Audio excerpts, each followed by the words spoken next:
قدم كبل عب سراويت مكلخال إثيوبيا فيدرال كوماندو VIP كوينو زغلغل ايوم ጉጅለ ፋሽስት ዓብይ ኣሕመድ ብዝኣወጆ ጆኖሳይድ ግና ትግራዋይ ብምዃኑ ጥራሕ ንኣስታት 7 ወርሕ ተኣሲሩ ምንባሩ ይዛረብ ኮማንዶ ኣዲስ ኣበባ ተኣሲረ ነይረ 7 ወርሕን ልዕሊኡን ተኣሲረ ነይረ ኣው ሰለስተ ሰይና ጠፊና መፂና ሕጂና ምስ መስለና ህዝቢ ትግራይ ዝገበረልና ድማ ብጣዕሚ ልዑል ብተሓጓስ ኳዓ መጻኹም ነበረ ብደስታ ኢና ነርና ንየ ግን ሰብ ዝሓመምካ ስኳን ክሕኩምስ ሰብ ክንደይ ሰብ ይሞይትና ህዝቢ ትግራይ ደቁ ኣብ ሰራዊት ምክልኻል ዝሃገር ኣሰሊፉ ንሰላም ሃገሮም መስዋዕቲ ክኸፍሉ ካብ ምግባር ዝዘለለ ሰላም ዝሰኣና ካልኦት ጎረባብቲ ሃገራት እውን ሰላም ከኽብሩ ብዓቀብ ሰላም ክወፍሩን እናገበረ ጸኒሕ እዩ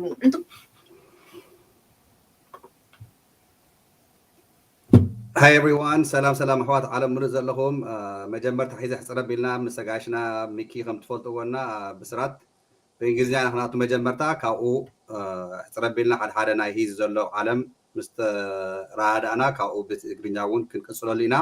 So for those of you who are following Cyber Power of Tigray Media, welcome to all of you. First and foremost, I would like to welcome to my guest Miki and Bisrat. Our former fighters who defended the nation of Ethiopia that's terrorizing our Tigrayan ethnic people in Tigray. So our first discussion is going to start off in English. Once we complete our discussion in English, we will exit the show and we will reset and come back and discuss further for those of you who are Tigrinya speaking. So I just mixed it up for you guys so you understand. Tigrinya Katol Nahwat. بتقرنيا خن ملسينا مسام كورات حواتنا إذا جن ياو بخبرنا عندكم بإنجليزية أنقا إتناي كونتات زنهير تقراي أو إثيوبيا نتي بإنجليزية كاتنا علم زرد هزونا احترب بينا بإنجليزية مقدم دمسنا خنا سمعنا زينا وركو good evening to both of you because we are in the United States but to the rest of the world who's listening to Cyber Power of Tigray Media welcome. I'm going to start off with you Ata Bisrat. As you know, Tigray is headed to 11 and a half months since the attack took place in Tigray. The current situation in Tigray, we are, from what I heard from Tigray TV, which the clip that I just started also was from Tigray television, we are at level 5 of catastrophe. This crisis is due to the political failure in the Abiy administration. What is your take to what's happening on the battlefield and throughout Tigray that 6.8 million people in Tigray are facing crisis and the world is not taking action?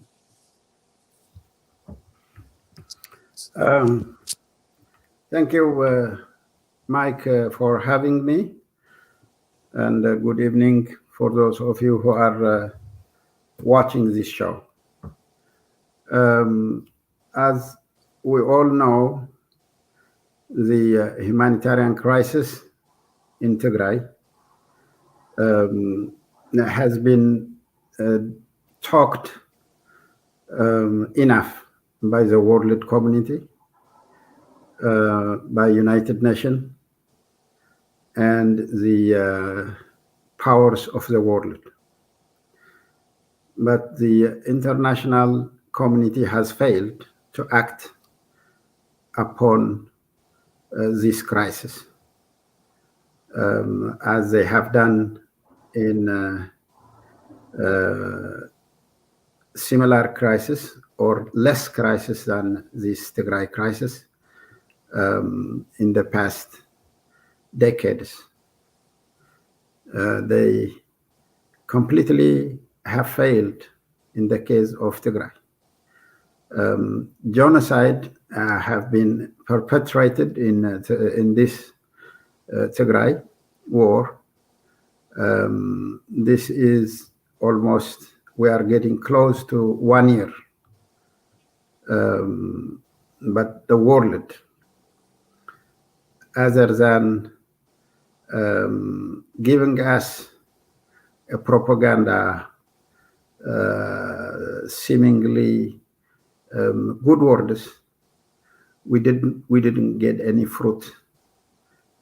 The international has failed miserably. The blockade by the Allied genocidal forces continued, and the regime in Ethiopia defied ceasefire, and the atrocities continued to happen in a very worst form. Of course, after June 28, 2021, after the combined genocidal forces were defeated and driven out from Tigray, there is no bombing and shelling in Tigray. Mothers are not, sisters are not raped. We got this kind of respite by the gallant fighting ability of the people of Tigray. And thank you to the TDF's ability to defeat and to push away these criminal forces.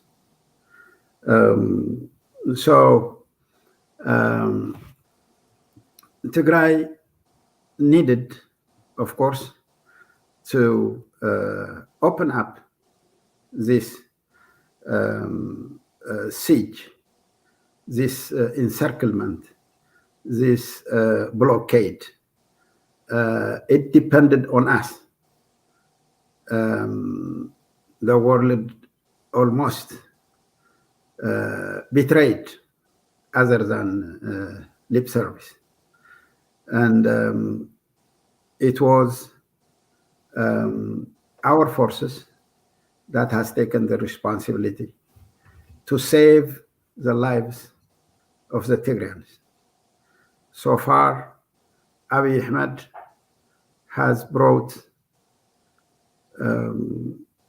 multiple military launches, which all of them have failed in the past 3-4 months, where after the war has moved away south of Tigray into the Amhara and Afar regions. And now in the battleground, last time the regime and the Amhara in cooperation launched a counter-offensive, seemingly a counter-offensive. The gambit the regime has used was a hoarding human wave, but there was no any military coherency. They went all through against the military science, hoarding a human wave in the absence of a professional standing army. You don't get anything other than massacre. You will see those only massacres. That's what Abiy Ahmed exhibited in the last 2-3 months. And now the battle in which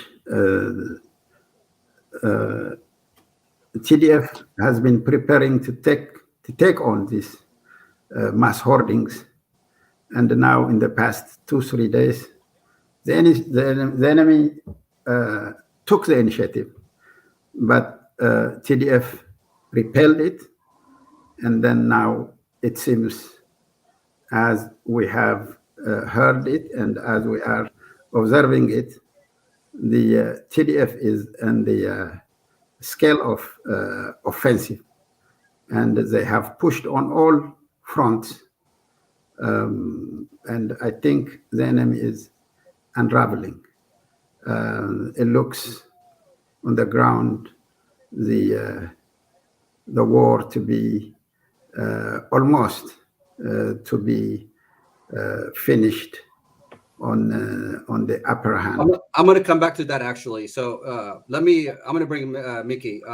Mickey, so it's true that the invaded forces of Abiy Ahmed, Eritrea, including the 3,000 that were borrowed from Somalia, were either defeated in Tigray or killed in Tigray or been pushed out of Tigray. But I do have to remind the audience that we do have portion of Tigray in the Hamara region that is still under occupation by majority of Eritrean forces, the Amhara militia, the Amhara Fana. And I get daily updates of bodies of Tigrayans who are killed, thrown into the Tigray River, and flow to the Sudan side of the area where I traveled myself personally, and I've seen the area where the bodies is being sadly floating from the Tigray River. So we're not 100% free in Tigray. I agree with Mr. Basarat that the actual main fighting is happening in the Amhara region. The bombing by helicopters, MiG-23, and drones is actually taking place in the Amhara region. But could you the political crisis that's created by Abiy Ahmed and Isaias Afwerki against the people of Tigray was a man-made crisis. The 6.8 million people I described are facing humanitarian basic needs, which is food, water, and medicine. 3 simple things. The world has not acted to that. Could you kind of help us to understand why the U.S., Canada, where you reside, the rest of the world, the world that's supposed to be more democratic and looking out for human rights? We're not talking about, so politics aside, but the humanitarian crisis should not be mixed with politics. Abiy Ahmed is not declaring war against TDF or TPLF, even though that's the term he used. He's declaring war against the ethnic Tigrayans. The weapon that he's used is now actually changed into food. Starvation is the weapon used to eliminate nearly 7.7 million or 7-point-something million people in Tigray. So if you don't mind just kind of touching base on that, and then we'll come back to the current fighting and where TDF stands and where the Ethiopian, the Amhara militia, and Eritreans stand as we speak. We'll come to that at the end. Great. Thank you, Mike. And thank you for having us here. And thank you to Bisrat. Good to see you here. I think Bisrat has touched it all. The Tigray conflict, or war, we call it. Others call it conflict. It's not a conflict. It's a all-out war. So, like you said, was it designed? Was it planned? Of course it was.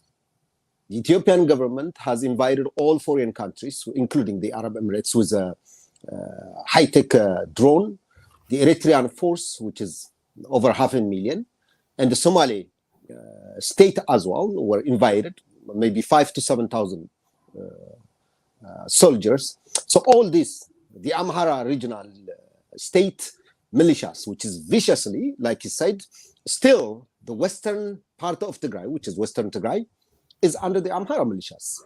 And this is known, the US State Department has understood that, and they know that.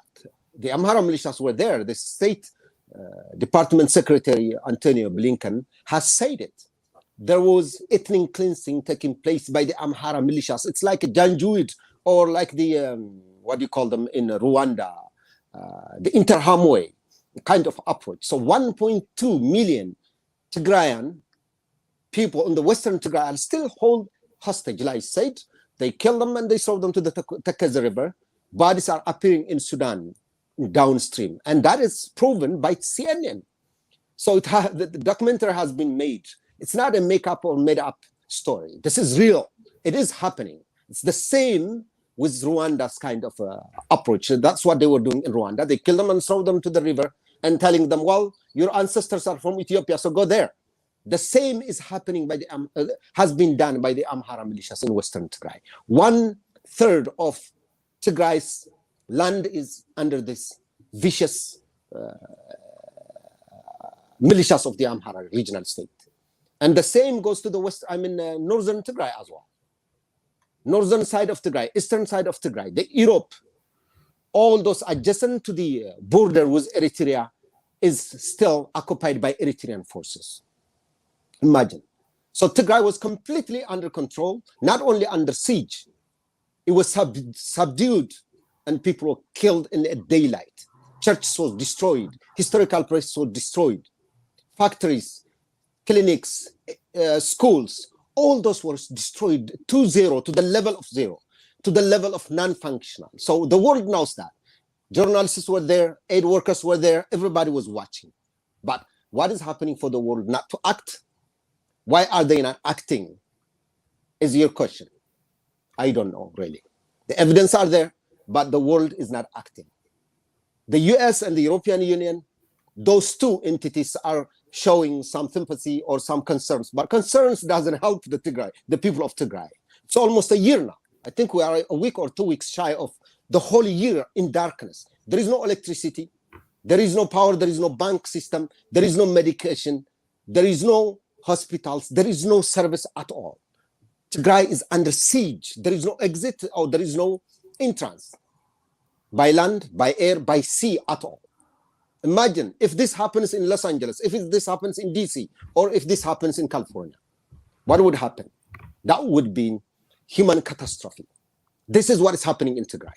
There is no hospital functioning. People are dying, diabetes, cancer, terminal illness, everything. There is no medication at all.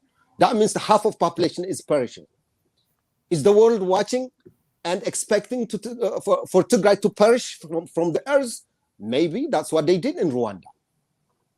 900,000 people were killed in Rwanda under the watch of United Nations peacekeepers sitting there. Can you imagine? So either the world doesn't care about Africa or the world is concerned about Ethiopia, not the victims, about the perpetrators. I think until recently, including Antonio Guterres, the UN secretary, he was on the side of Prime Minister Abiy Ahmed. They were watching. Abiy would finish everything, would kill all Tagarus, then keep united Ethiopia. For what? At what cost? So Tigray was left on its own. It had no any option, and it has no any option until now. But fighting and fighting, eradicating all those fascist or killer, vicious militias and all those armies of Eritrea and Ethiopia, then take it to the Amhara regional state or Afar. These are where the enemy forces are sprinting to attack Tigray. So I think for the world to fail to act for this is disgrace, including Canada. Canada is a country that is neutral, we know it. But imagine when genocide is happening and the general who was in charge in Rwanda, who was leading the UN peacekeeping crew, was Canadian. Imagine at that point. So Canada is still regretting that it didn't act in 1994 or 93 in Rwanda. And now the same is happening in Tigray. Still, it did not, or it is not acting. That is disgrace and that's shame. So that shows you the world and those democratic countries are not upholding the human rights and the genocide that is taking place in the world, and they have no gut to condemn or to act. At least the world can do something. They could have done airdrop aid. There is no food, there is no medication, there is nothing. They should expect people are dying. Of course they are dying. And they now, their medias are saying it. It is not a secret. So as Tagars, we feel abandoned, we feel discriminated, we feel ignored. That is so painful. So still it's not too late. The world can act. United Nations or UN Security Council, they had tens of meetings and they didn't do nothing because Russia is there, because China is there. These are dictator countries. They're blocking, they're blocking all the resolutions using their veto power. Then for the world or for the Western countries, for the democratic countries, they could do it on their own.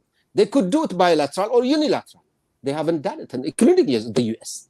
So they failed us. Then now what can we do? The only thing that left is raise our arms and destroy those who are destroying us and fight back. That's what we do at this point. So it's a disgrace for the world, and the people in America and Canada, Europe should ask their governments why they are not acting, why they are not imposing economic and military sanctions on Ethiopia. Ethiopia is still purchasing drones, long wing from China, TB2 from Turkey and other countries to destroy the population of Tigray. Imagine. And nobody is acting still. Still, it's not too late, I would say. So they can act, at least get some aid, lift the blockade, and help the human catastrophe in Tigray. That's what I would say. Thank you, Mickey. So since you brought up the evidence gathered by CNN, not once, not twice, but multiple times. Yeah.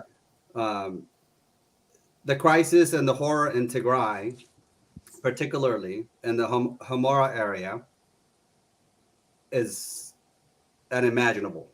Many of us have watched CNN and the Amhara mass media, the Amhara community, along with some within Eritreans who are supporting the current genocide in Tigray, have felt crying and saying, this is not true. This is not really happening. On Monday, the 11th, which was 4 days ago, a first Hispanic American senator was going to hold a town hall meeting in San Francisco, California, hosting the Amhara and the Eritrean community.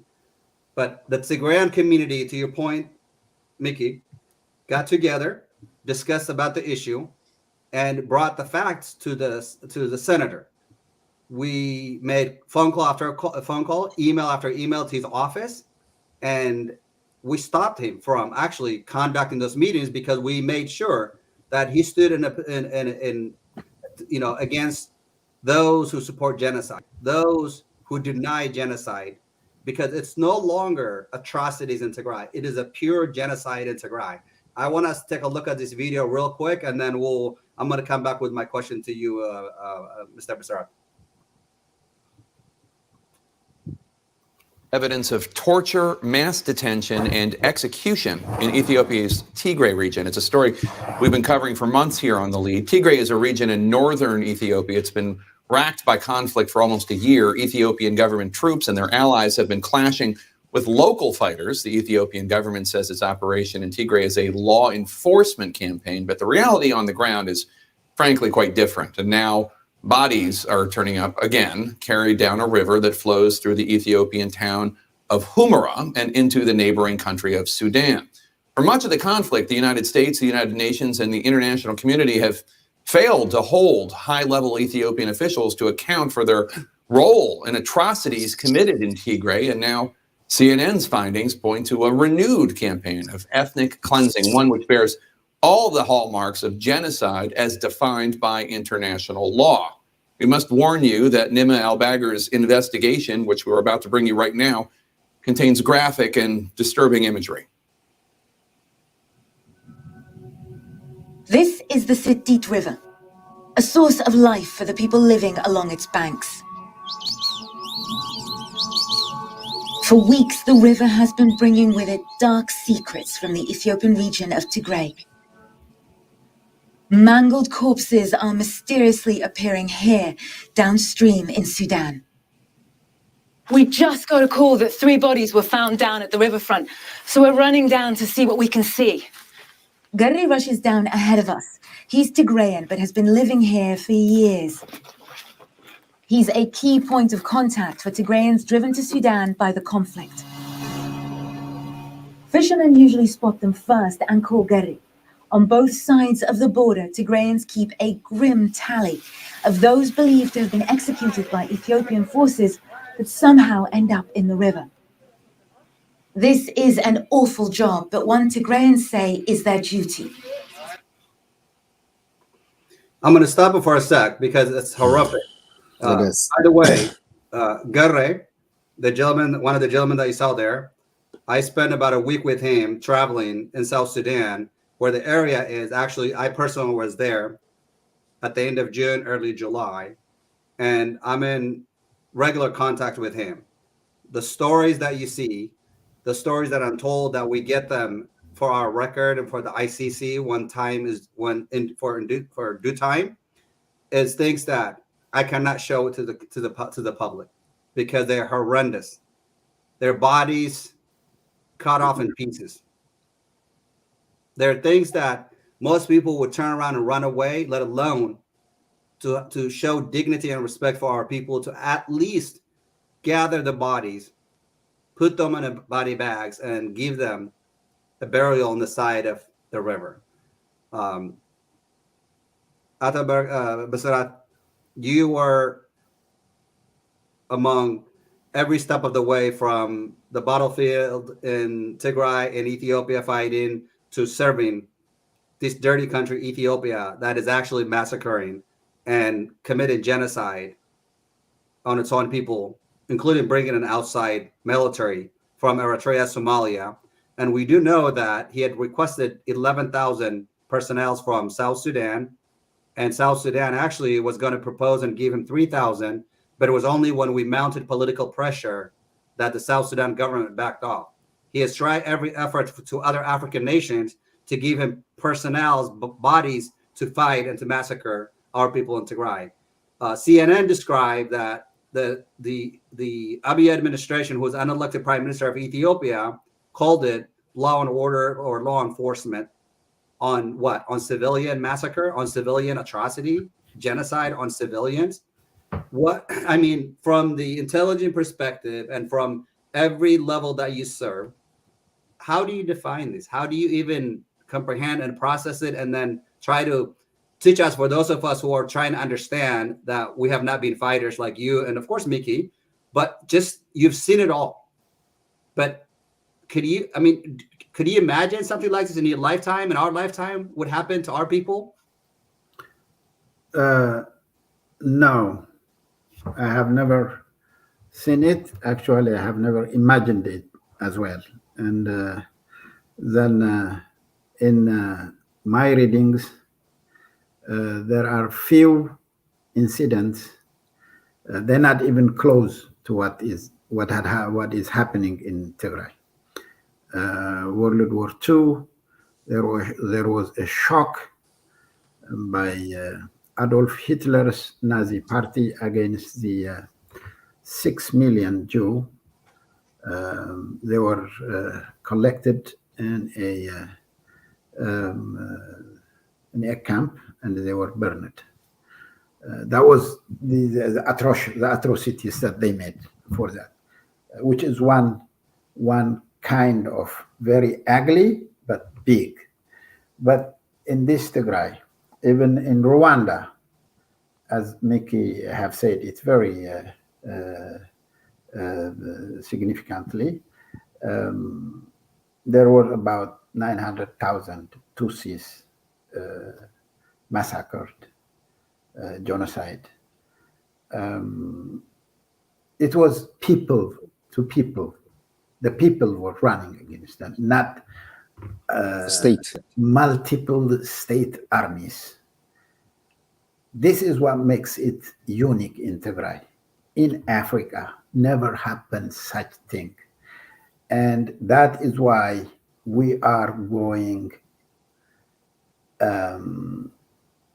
against the world community. The Western democracies, including the United States, has compromised its human rights principles. They compromised it.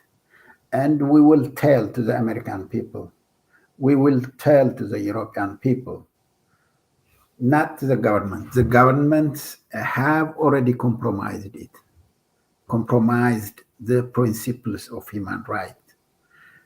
Human rights has been violated in all forms, and it is very ugly form.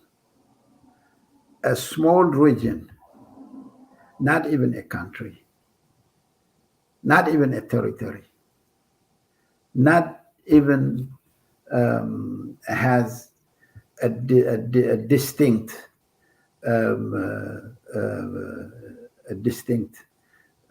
autonomy.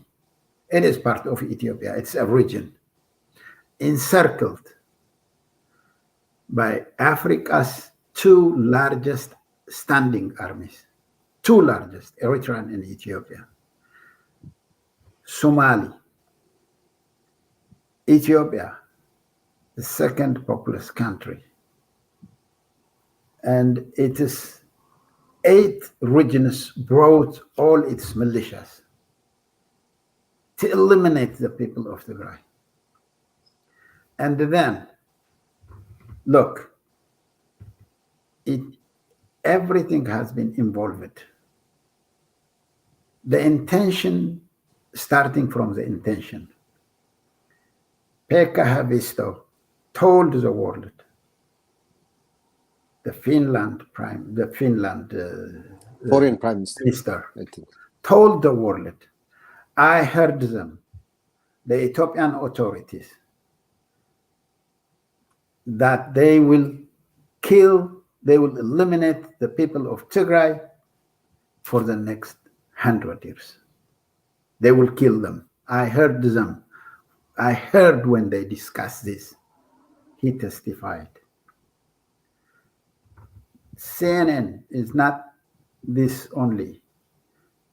Ethiopian Airlines is involved in there. Every piece that has a breathing noise in Ethiopia have involved in this genocide.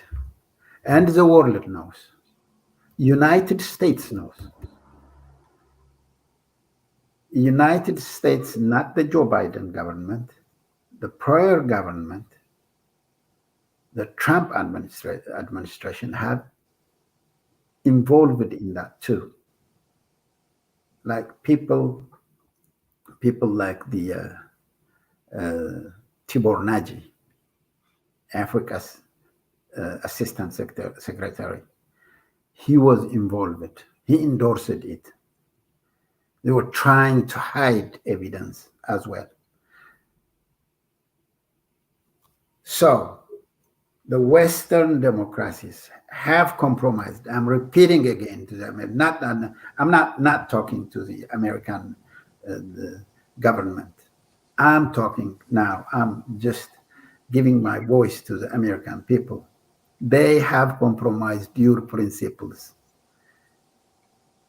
A simple nation within Ethiopia, encircled by over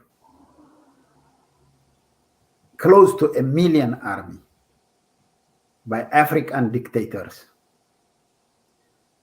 African dictators. I'm not only referring to the Eritrean dictator and to the Ethiopian unhinged dictator. I am referring to all African dictators who are still resisting the genocidal case in Tigray not to be heard. The African Union,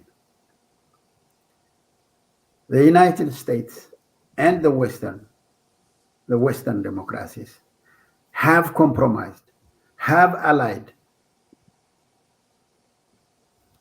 with this principle. They compromised your principle of human right dignity. This is the most dangerous thing, that the world will never be the same, for sure. In Rwanda and Tigray, this thing, they're not comparable.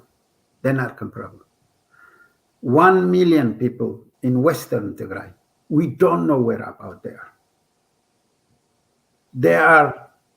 We don't know, because we do not have the power, our people, to give them where they are. Most of them are massacred. They are disappeared. The Amhara, barbarian, Fano, militia, the Eritrean rapist army, they were encircled. They were denied to enter Sudan. Still, they are denied. They were denied to cross into central Tigray. Where are they? Where are these people, 1 million people? In Rwanda, there were only 850,000 people. And that was short, 100 days.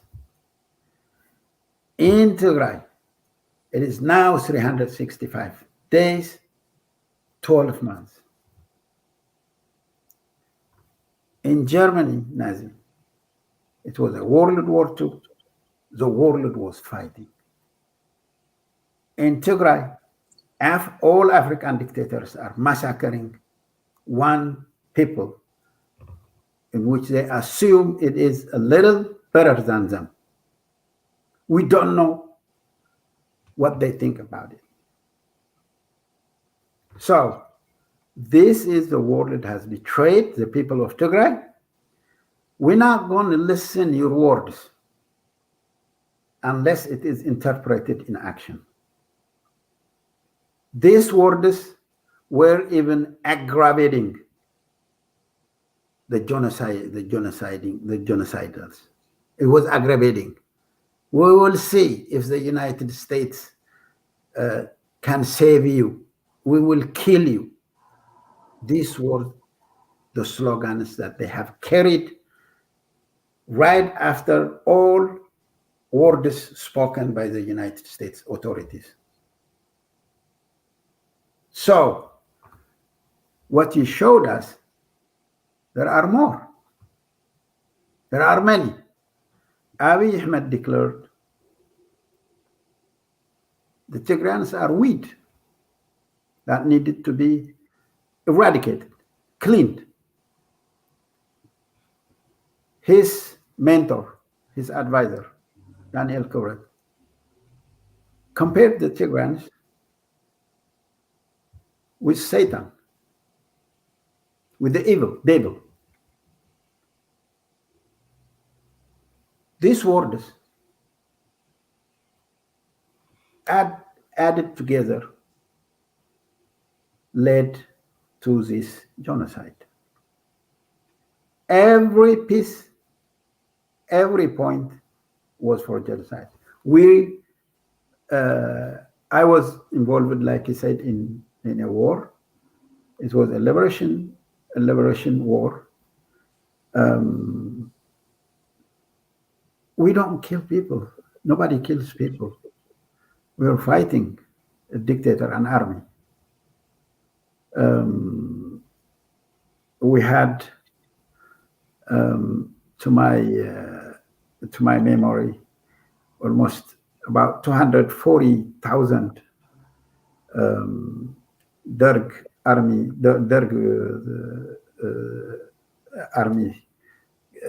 we captured almost 240,000 in different times. But when you bring them together, when you count them, it was almost about 240,000, to my understanding. We did not know the Geneva Convention, but Tigray naturally is much better than the Geneva Convention. The people of Tigray, they are Christian, the Muslims, they have the great culture to respect humanity, to respect prisoners of war, to feed them, to treat them. This is what the people of Tigray know. This is what these people believe. The Tigrayans never hate nobody, no people. They live with other people. We probably had some dictatorship like anybody else. But those, even they try to count something, the TPLF did this, did that, did this.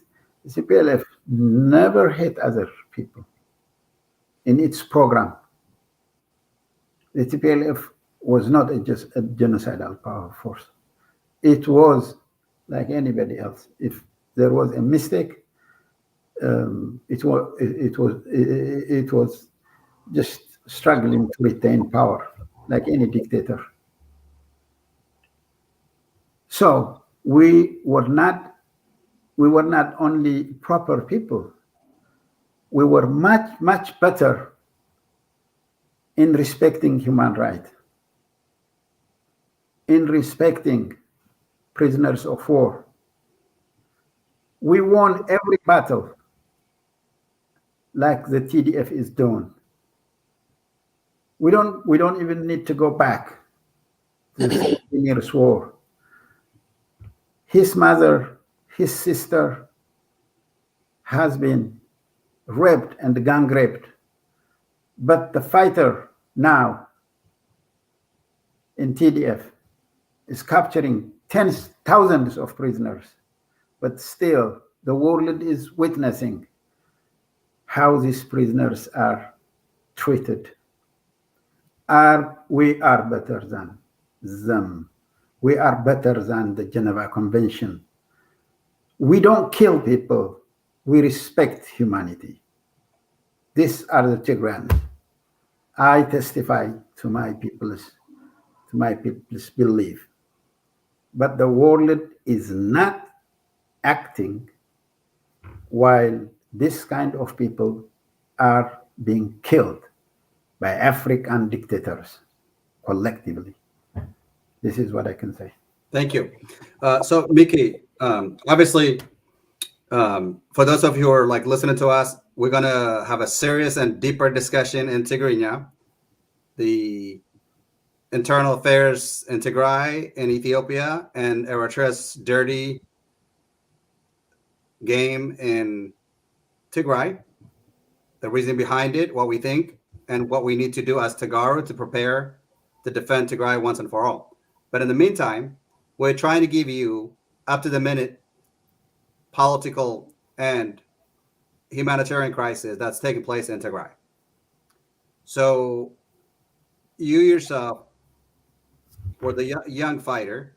Most people don't even believe, unless they know you, that you're a fighter because you don't look old enough, let alone then now but I'm not trying to diss you, but I think, it's wonderful that I guess in America, they say that rocks don't crack. So, hats off to you, keeping fit and healthy and looking young all the time. So I got to throw that in there. Sorry. That's what happened when you are a fighter. You better fight to stay young.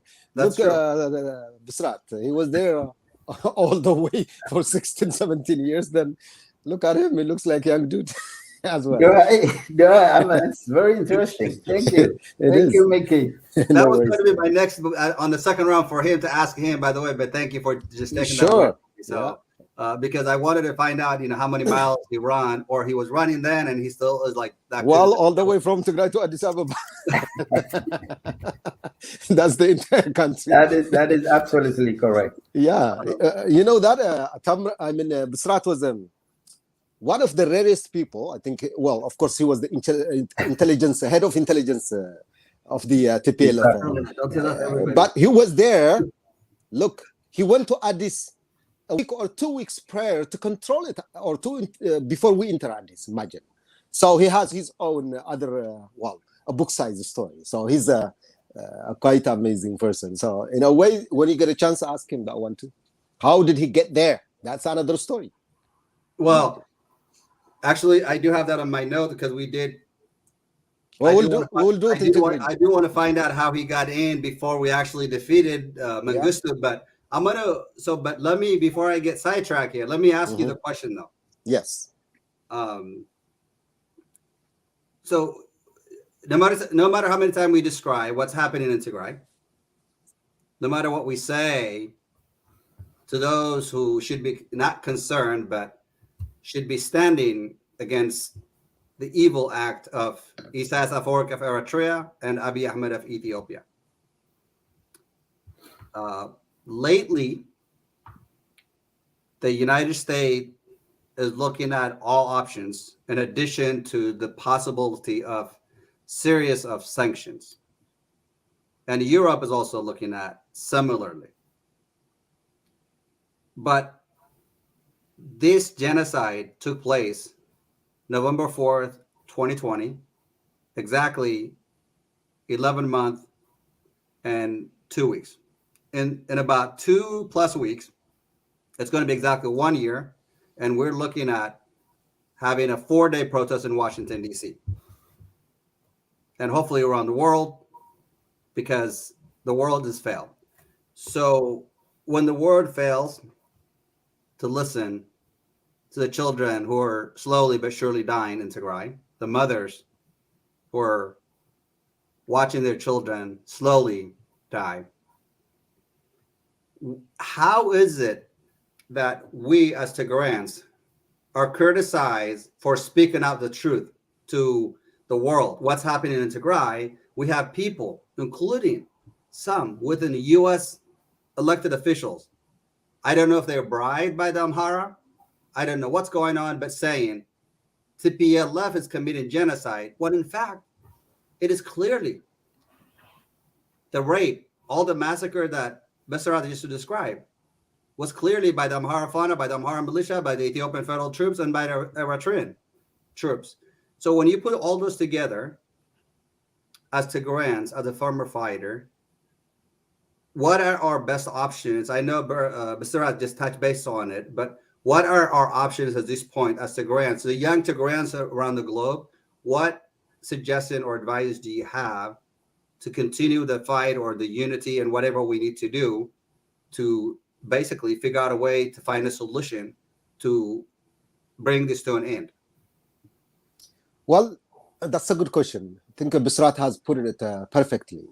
In Tigray, especially in the Western Tigray and Northern and Eastern Tigray, Tigray is still under siege practically, and it's surrounded. Still, it is fighting. The Eritrean troops are still fighting through Afar and northern part of Ethiopia. The Amhara militias are occupying Western Tigray as a whole. 1.2 million people in Western Tigray are in danger. Not only in danger, probably they're perished. We don't know where they are. Nobody knows. The Amhara militias are killing people as they can every single day. And we see the bodies floating to Sudan. And that was approved by CNN. Imagine. There are over 6 million people in Tigray, completely blocked from every access of service. No medical, no medication, no food, no nothing, no bank, including their own money, has been locked by the Ethiopian government. There is no telecommunication. There is no access at all, by land, by air. If you are an American citizen or European citizen or Canadian citizen, you cannot travel to Tigray or to Ethiopia if you are Tigrayan. If you are one of the 8 million Tagaros, you cannot send money to help your mama to go to medical or to go to hospital. You cannot save life at all. This is what is happening in Tigray. There are over 1 million children dying of starvation. Starvation is used as a weapon of war to destroy the entire population of Tigray. For what?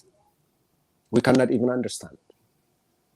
Only for the rights of, well, for existing or for doing their, well, our own right, for exercising our own right, for electing our own government. That's the only crime Tigray committed.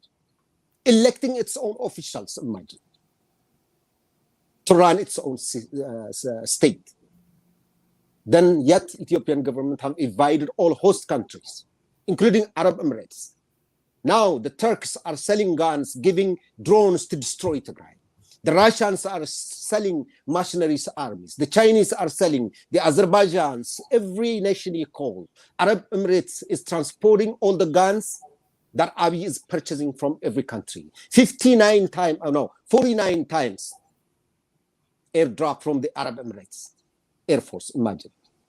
These are involving to destroy who? Those 5% or 5 million as they call it, Tigrayans.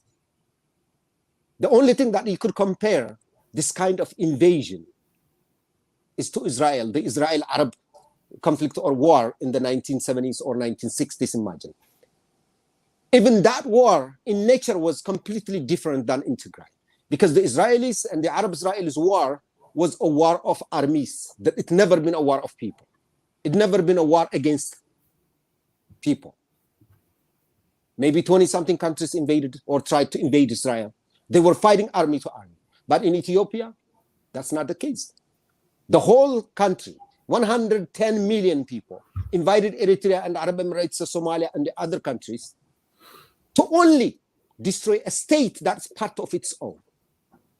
This is unique by its nature. We know genocides happen in the world. 1.5 million Armenians were destroyed or killed by Turkish, Ottoman Turkey. There were 6 million Jews killed by the Nazi Hitler. And Chechens maybe by Russia. Uyghurs you call them by China. But this is unique here in Tigray. No nation invited other nations to destroy its own people, but Ethiopia did. And the world know that. The Americans know that. It's well documented. Imagine. The international human rights organizations know this, but they never say anything. Why is that? I think people have to ask. The Canadian government did not act anything. That's where I live. Just introduced the prime minister and his cousin and his befriends with the dictator Abiy Ahmed. Imagine. Instead of standing with the people who are victims, who are being killed, who are being surrounded and sieged and let die. But instead, these people are concerning about Ethiopia's unity. What is unity for us? Unity with what? Unity has to be the unity of the people, not the land. So this is happening. The Western countries and democratic countries like Canada, America, Australia, and Europe should ask their own governments. The people of Tigray are dying. They're denied every right to exist. They're bombarded. They're starved. No access by land, by air, by sea whatsoever, ever. We cannot even understand. We cannot even tell what happens to our parents. Are they dead? Are they still alive? Are they sick? Nobody knows. 8 million people we are talking. So I think serious question has to be asked. The Tigrayan diasporas and other friends of Tigray should voice and press those countries to act now before it's late. We don't want to see another genocide, another Rwanda or another Holocaust. It is happening already, but intervene now. So we have to act and we have to voice to push all those officials, senators, congressmen, and the governments. And this should be supported by the people of America and Canada and Europe. Press and pressure their own governments to act now. That way we can save lives. For the Tigrayans inside Tigray, stay up, keep fighting. For TDF, it is doing its job to defend its own existence, to defend its own people from rape, from starvation, from death, from bombardment. Those barbarians, those killers, those vicious fascists has to go. And the world has to stand with Tigray, has to support the cause of Tigray, not the cause of the killers, not the cause of genociders.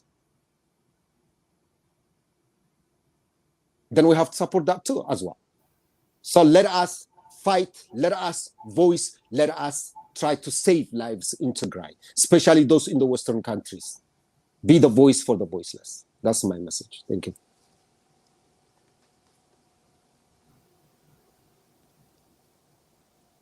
Thank you, Mickey. You described very well. This clip has been showing at a various news organizations. For those who have not seen it, just for the sake of the discussion, I'm just going to play a little bit clip of it from Ascenda TV, which is an Eritrean news channel that's been fighting against the atrocities in Tigray on behalf of the people of Tigray. So let us be clear. This station is based in Europe, and he's covered many of the atrocities in Tigray, and he's gotten many criticism for standing against the evil government in Eritrea, which the Eritrean people have decided to accept slavery for the past 30 years after fighting 30 years of guerrilla fighting along with the Tigray People Liberation Front. So this video, if you guys see the trucks on this video, it's actually, we can call them Hegdef, we can call them whatever we want to call them, but these are Eritrean troops that actually were captured and brought, they headed to some of the Mekelle prisons. And to your point, Mr. Besarat, even though I appreciate your experience, your knowledge, and what you discussed, if I was involved in this, I would make sure the same struggle that you and others took to walk all the way to Addis Ababa from Tigray for months and months, I would make sure those people would walk through the valleys and mountains and let them feel the pain and suffering, how it feels when you are. But of course, That's not the way it goes. So take a look. They've got a ride to go to jail. They're going on cars where our people go through so much of the pain and suffering. So I want just to play this real quick.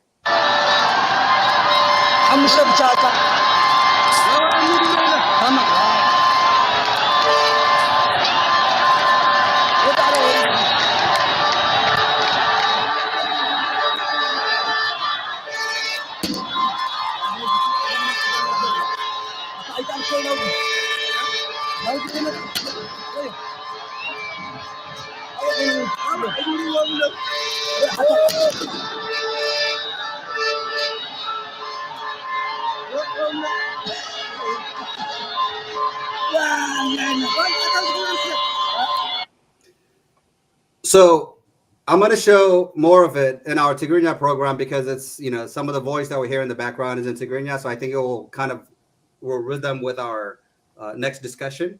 But I think we've been going at this almost close to an hour now. So I want to give you guys a couple minutes each to close it so that we can come back with more energy to fire up more of our discussion in Tigrinya. So Mr. Basarat, when you travel to Addis, how gutsy do you have to be while the enemy is still occupying the city? You'd literally actually walk. I don't know if I'm even allowed to ask you this question. Well, you said it a while ago. It should be saved for the Tigrinya program. That would be a long story, brother. For me, better skip it. For me at that time, it was not difficult. The difficult means there was some groundwork done prior to my entry to the city. So it was easy. It was smooth to get in. This is as much as I can tell you at this short time that they have given me. There was a groundwork done prior to my entry, and it was not only by myself. Enemy territory. Yeah, it was not only by myself. I went through with other commando fighters. It was all camouflaged. I mean, we went in as civilians, and it was easy because there was a thorough and serious groundwork done prior to our entry. And he did lots of job, by the way. He saved lots of Tagars. Well, there were lots of Tagars listed to be killed, the same as they are doing it right now. Yeah, so the plan was. We're talking about 1991. Yeah, 1990. Just to make it clear. Yeah. 2 years. Yes. 2 years before we entered Addis Ababa, we took over Addis Ababa. We heard one alarming information by the regime in power. All Tigrayans were being registered as new, and the plan was to massacre them, to kill them. And we heard that information from inside, and then we had to have a plan to save these people. An estimated 300,000 Tigrinya speaking, including the Eritreans. We consulted our Eritrean compatriots as well, the intelligence department, where they cooperated as much information they have. And it was assigned a budget.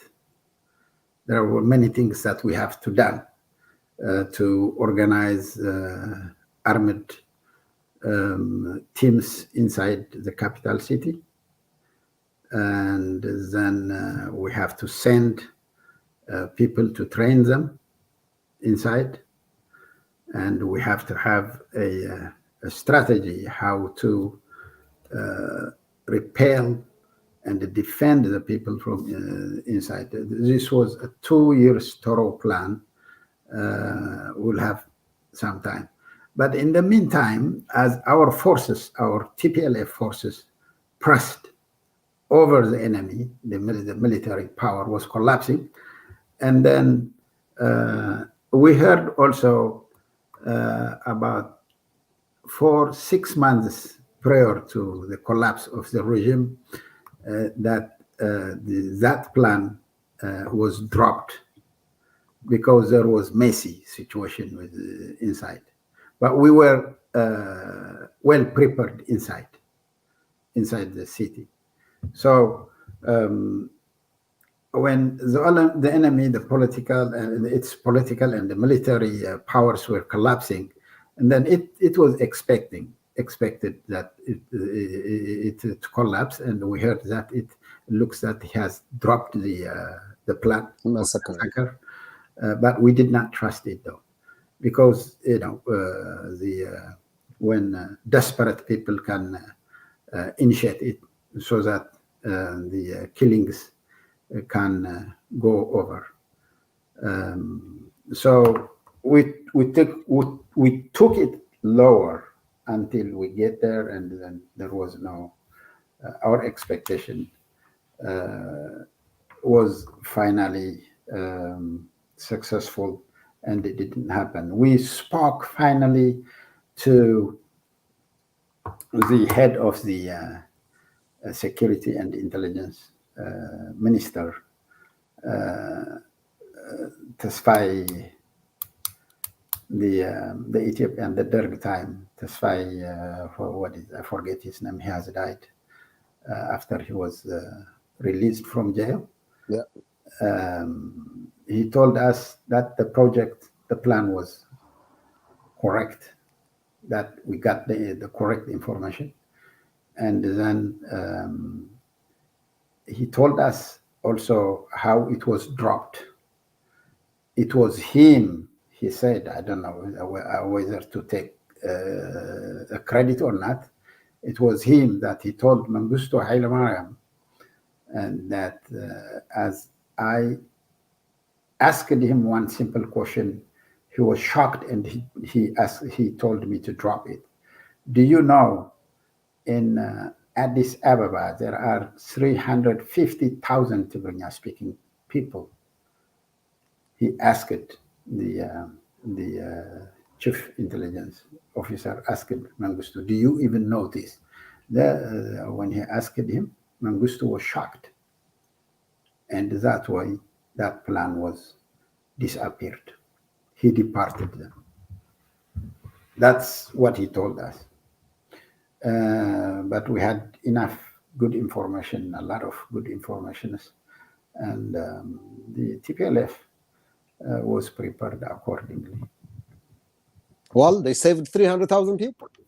It was aborted, actually. So. Yeah, it was aborted. The combined activities that we had, the military, the intelligence, the military advancement, of course, all made it impossible. All in combination made it aborted. Yeah, well, it was for the Dergs. It was not only any help. Anyways, at the end of the day, they were dying. So and they were busy as well. Yeah, if he was to apply it, it would have been disastrous. I mean, our people would defend very much, because yes, they would defend already. Were armed, all that stuff. They were ready as well. And it would have brought international condemnation. So Mengistu might have not survived in Zimbabwe. So he would have been brought into international court. So I think it was good for them too. So, well, now it's happening the same. So it's the same scenario. Yeah. So same scenario, except different times. Abiy Ahmed is calling Isaias Afwerki and trying to see if he can save him. Isaias Afwerki is saying he, recommended he goes to Zimbabwe. So the relationship between Asmara and Arat Kilo is drying out pretty fast. Of course, they are losing the war. That's right. This is a war of genociders. Genociders must be defeated. No genocider existed actually or survived, including Rwandese genociders. They are in court. Yeah. Nazi Germans and the Japanese, all that stuff. So the fate of genociders, the fate of dictators is destruction. So they have to go, and it will happen. They will all face justice anyway. Yes. They will be defeated. Still, they are being defeated, but the total defeat will come soon. I'm sure about these genociders. History is repeating itself. 1991 is loading. Yeah, this is even bigger than that. So this is coming to an end. Yes. And the way to end it is Fight hard. TDF. Yes, TDF and the TDF. Tigray Defense Forces and Tigray Diaspora Forces. That's it. So I think we have a few people asking for us to continue in English. So I'm going to give you guys a couple more minutes again. I say a couple minutes earlier. Well, you took it to something else exactly. We do have including Kasser Ayawit, who is an Australian, amazing. She's become Tigrawaiti, who's been following us and who's been in this show before. I have interviewed her. I had the opportunity and the pleasure to meet her on our program and interview her. She's messaged us earlier. You know, she just would like the English program because she's learning how to speak Tigrinya, believe it or not.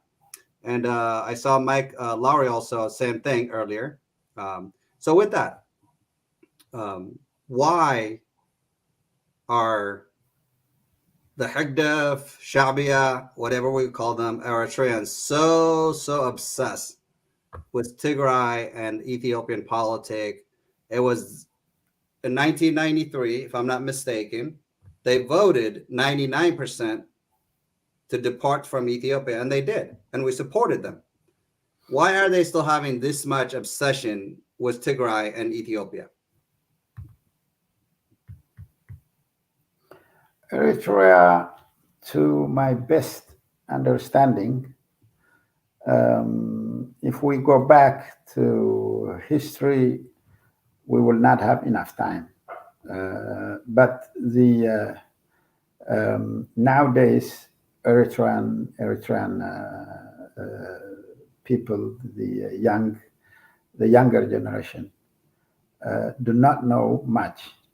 They lack leadership, and their hope and victory that was brought by many thousands of sacrifices has been hijacked, taken over by a dictator who has no good attitude to anybody, not only to the Eritreans. His first and most, he is the worst person who stands against his own people. And then he's against even other, he's against humanity. Isaias is against humanity, which the Eritreans unfortunately face such big crisis in their life. But they chose that, though. I mean, Tigray didn't choose that option when it came to the atrocities. I would argue that it is not their choice. It cannot be their choice. It might be few people's choice. And Eritrea has a complex nature. This dictator and his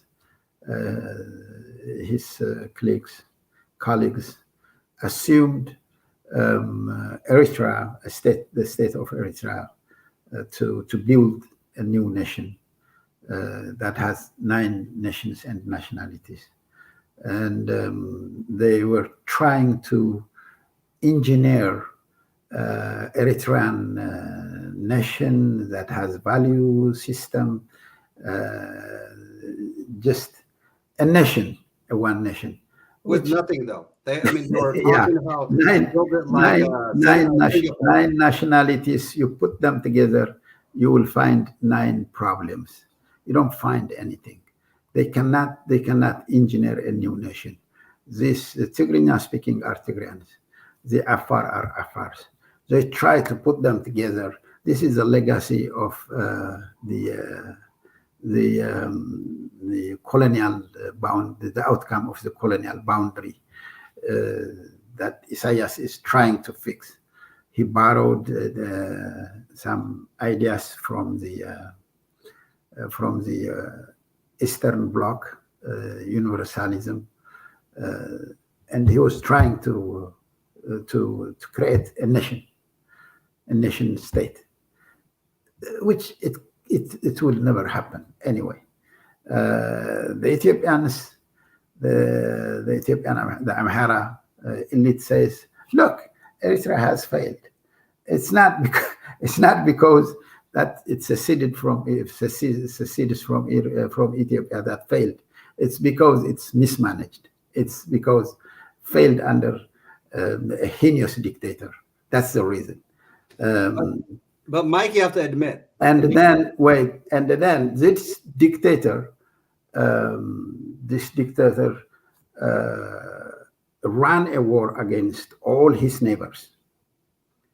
And then a conflict came in from within. He arrested all his friends. He's by himself. Now, nobody can stop this dictator. This is a system. This is a government that has a lot of network. So the Eritreans chose, the young Eritreans chose by million, not only by hundreds or by thousands. The United Nations report, I heard it about three years ago, 550,000 Eritrean youth have fled their country and they have entered Europe. This is shocking. A small state, most of them are Tigrinya speaking, honestly speaking. These are the people who arrived Europe, but God knows whether they are more than 1 million or so. So these people have lost leadership. They don't have leadership. They are dispersed all over the world. One guy is speaking something different and the other is saying something. And then the dictator, the government holds the string. So I would prefer, they didn't choose it.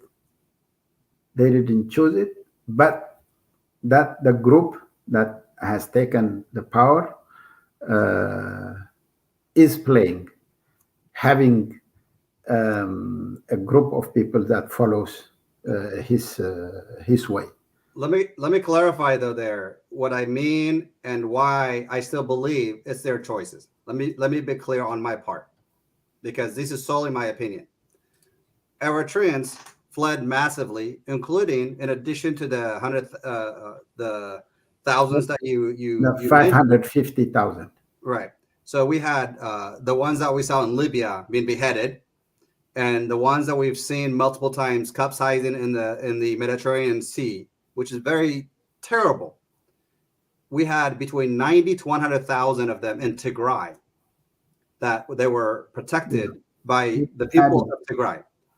And along that, many, not all of them or not half of them, but a big number of them were turned to be spies for Isaias Afwerki.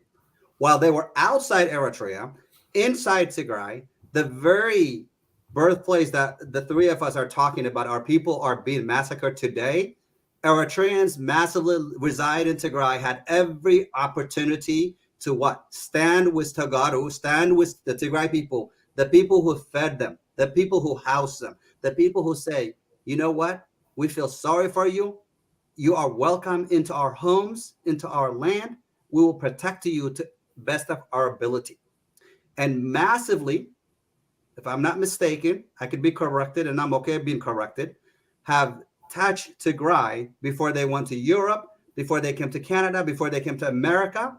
And I am very sorry, but it's very painful for me to say that Eritreans are not choosing the route that they're choosing, because hundreds of thousands of them also are paying their salaries to Isaias Afwerki to fund the very people that are killing the people of Tigray. So growing up in California, many of my friends that I grew up with, they go between 5% to 20% of their salary every month. They used to fund Hegdef, Eritrean government. This guy that we're talking about, Isaias Afwerki, is one man that he's held the iron fist to bring down the people of Eritrea. When the people of Eritrea left the country, there had been many opportunities in Djibouti, in Tigray, in Sudan. He fought them, just like you say. He declared a war against Ethiopia when Ethiopia was together with Tigray, Djibouti, I believe Yemen, and Sudan. So those Eritreans who have escaped their home, they left their family and somebody they love behind, just like you and I, the three of us here, that we are fighting a TDF diaspora, which what Miki just said. So while we do that, the percentage that I see today that come with us, that are very genuinely fighting with us, is also very, very small margin. And it bothers me because I want them to succeed too. Because if they do succeed, we would have a better neighbors. We would be better off by having safe Eritrea, having safe Tigray. But the reason that we see what we see today is that many, many Eritreans decided to take the dirty work of Isaias Afwerki, Hegdef, Shabia, however we want to categorize it, and they meaning the soldiers of Eritrea, how dare them, went to Tigray, raped multiple young girls in Tigray.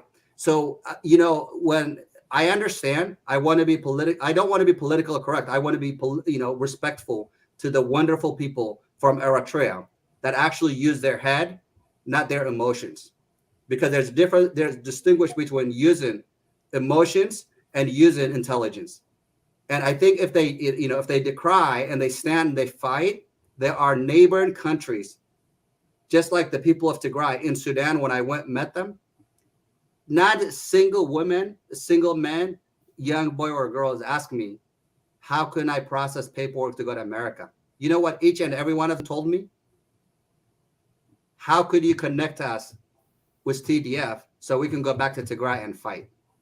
But none of them have asked me that they want to come back. They want to go to America. They want to go to a better place to better themselves. No, they're telling me they'd rather go back to Tigray, join Tigray military, and defend their neighbors, their family, their territory in Tigray. So to me, Eritreans, in my opinion, by far the majority of them, they are verbally nationalist. When it comes to action, they're not willing to die. They're not willing to defend Eritrea, but they're willing to attack me and you and others when we speak the truth.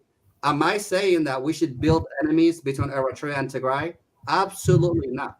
But I would like Eritreans to be more firm, wake up, and stand against genocide and atrocity, and work together with us in order for Isaias Afwerki to be taken out. Because what I don't want to see, the last point is that I don't want to see where TDF goes in, takes him out, and then you got the Eritrean diaspora saying, "Oh, we were talking to Basarat, we talked to Miki Raya, Miki whatever, and now we're friends. Let's just go. You're going to give us that leadership. We're going to take over Eritrea. Now we're in charge, and then build another military that's going to come back to Tigray and did what they did to us this time around." So that's just my sort of frustration. But I think my clarification is that so many of them right now in Kassala is dividing the Sudanese people for I will hold you there. You hold this discussion for later time, because this I know the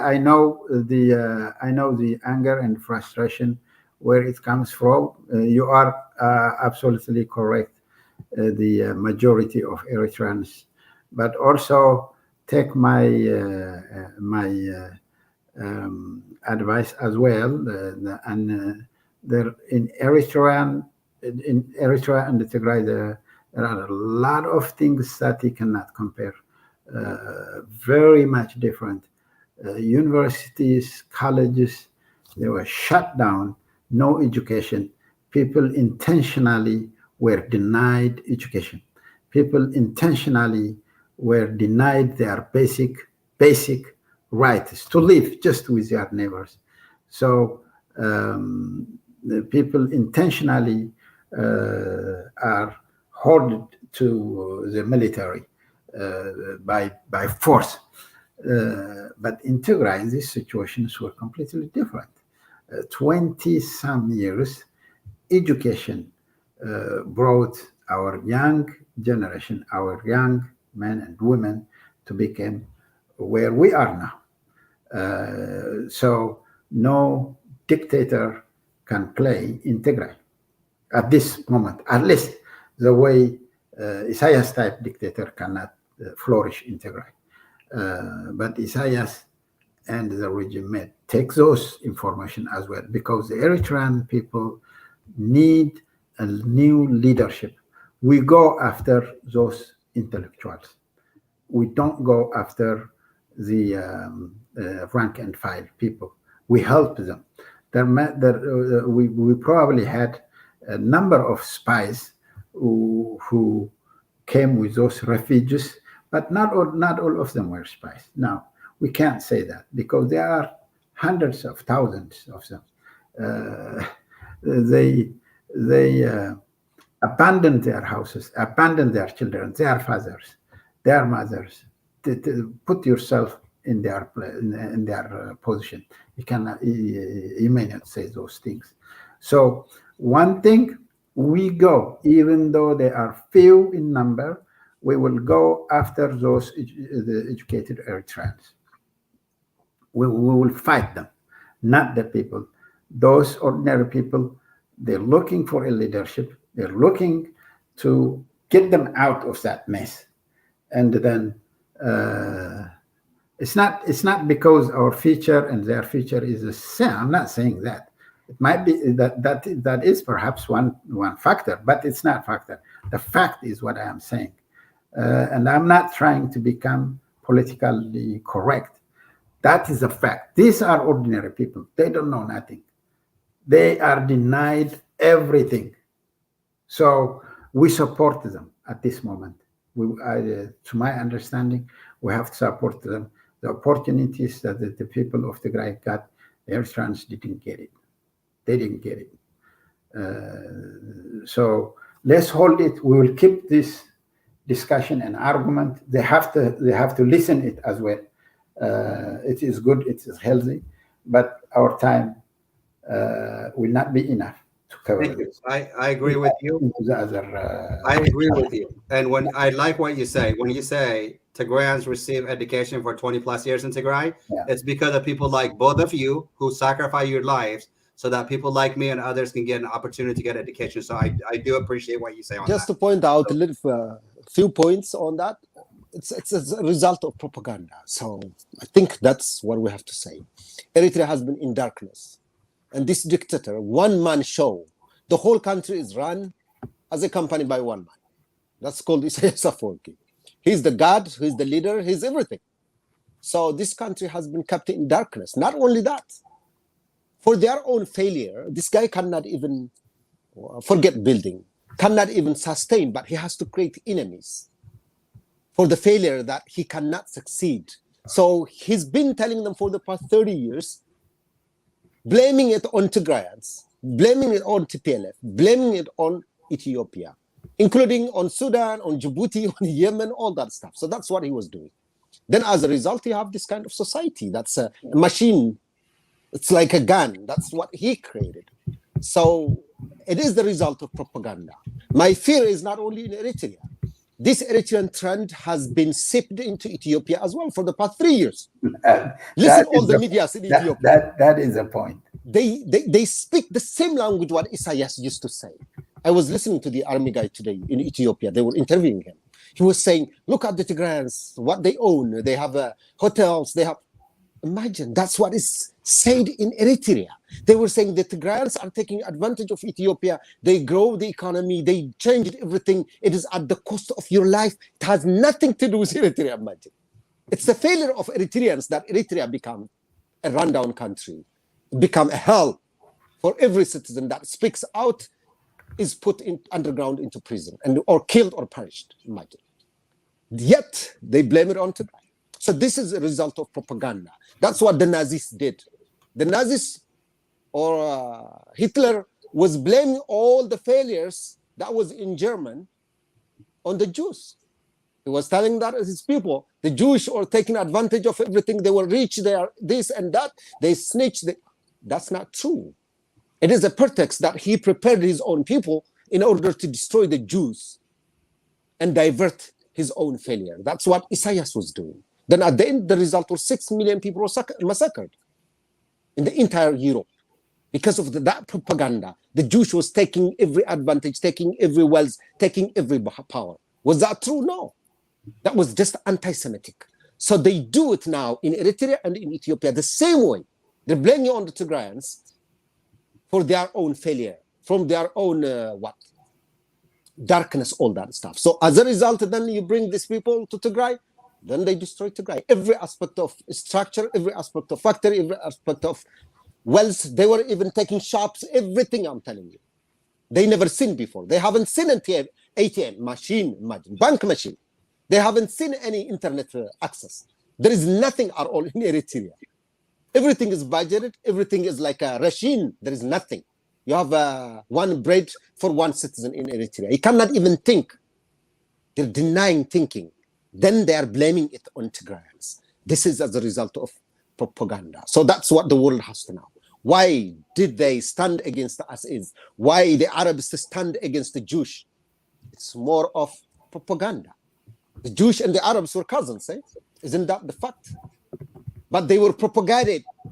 The Arabs were making propagandas that the Jews were the worst enemy on earth, has to be annihilated.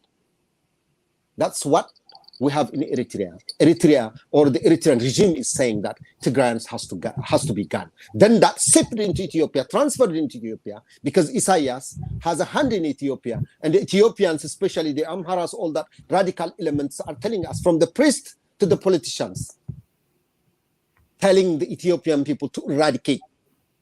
Daniel Kibret said it. Not only to kill us, but to erase us from the human memory. Can you imagine? So this is what has been told for the past 30 years for Eritreans, and this have been in place in Ethiopia as well. So these are as a result of those propagandas, hate propagandas. It's like a neighbor. You have a neighbor that's poor, who could not work, sitting day and night, and then blaming it on the neighbor and telling his kids, "You're poor, you're not eating because of your neighbor." Then can't you imagine those kids grow up, then go to the neighbor and burn that house? They would do that. That's what is happening in Eritrea and Tigray. So we need enlightenment in Eritrea. They need. This is not our job. We did our job, like Bisrat said. We enlightened ourselves. There was education. Half of the population of Tigray is educated, at least. There was wealth, there was change, there was infrastructure, development, all that stuff. None was happening in Eritrea. Then when they see you succeed, they become jealous. And they become hungry. They become foraged. Then they descended on us, killing, massacring, and raping women, because they had a grudge. So that's the result of propaganda, I would say. It's not historical problem. It's not Tigray's problem. The same as the Jews. It was not Jewish problem. It was the Hitlers or the Nazis problem. The same goes to Eritrea. It's Eritrea's problem. It is a country that is in disorder. It's a country that is failed state. It is a country that lives in darkness. Anything it has seen a light will destroy it. I heard the news this week. They said in Humora, the electric poles were taken to Eritrea. Can you imagine electric poles? So they never seen those. So these are like animals kept under a cage. So it is a result of the regime, not the people. Well, I don't believe they were born that way, but they could change like so I know Other Basara want us to move on. We're going to move on.